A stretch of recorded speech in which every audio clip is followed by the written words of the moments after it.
What if I told you the tiny, wide-eyed, fanged creatures taking over your TikTok feed aren't just toys? They're a mirror of our culture's obsession with control, chaos, and curated randomness. Today, we're unraveling the cult of blind boxes and the viral rise of Labubu. And by the end of this video, you'll realize this isn't about toys, it's about you, me, and the way we cope with modern life. Welcome back to GTWJ, where fashion and culture think deeper. Follow us on Instagram, GTWJMag, for more of this energy.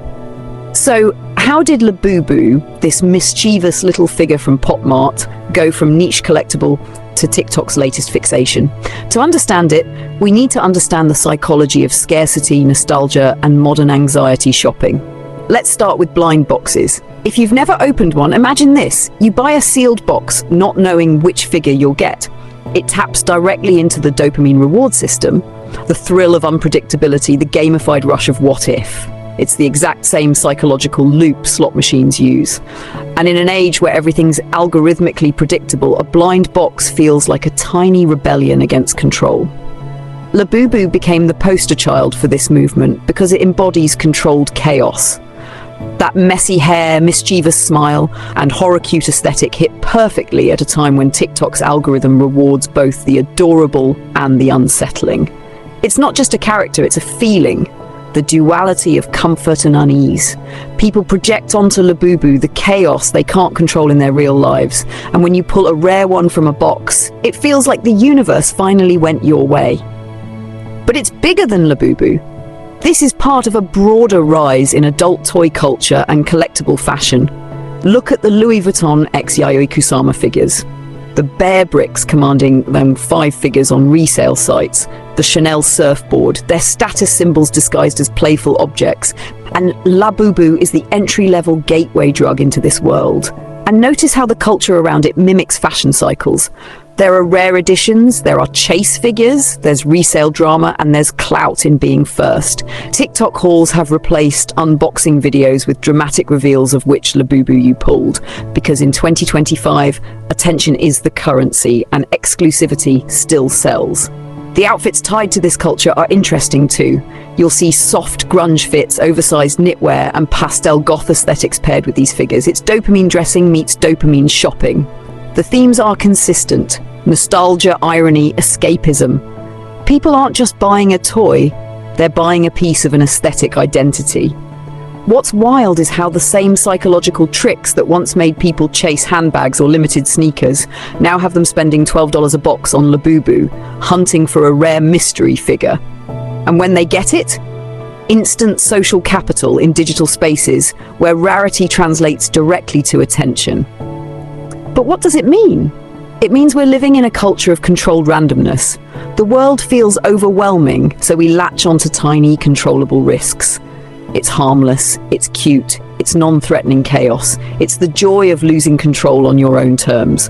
And make no mistake, brands are watching. The future of fashion and luxury collectibles is moving toward gamified exclusivity. Drops you have to play, items you can't predict. Fashion is about to learn a lot from Labubu. So the next time you see a blind box haul on your FYP, remember, it's not just a toy, it's a cultural artifact.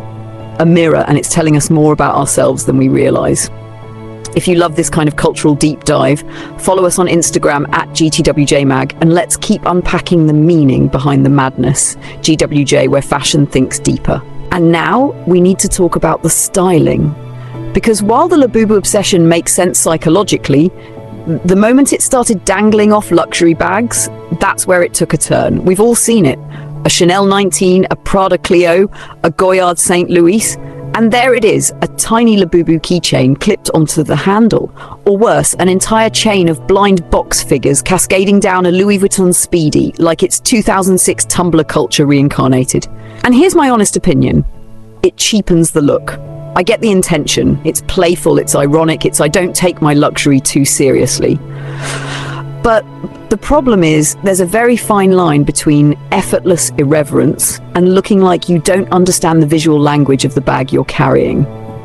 Luxury accessories have always communicated something intentional. The shape, the leather, the hardware, even the way you carry it, it's fashion storytelling. When you start attaching mass-produced plastic collectibles to it, especially ones explicitly designed to look chaotic and juvenile, you disrupt that story. And not in a clever way. It reminds me of when people started covering their Birkin bags in stickers a few years back. It felt rebellious at first. Now it just reads like insecurity dressed up as personality.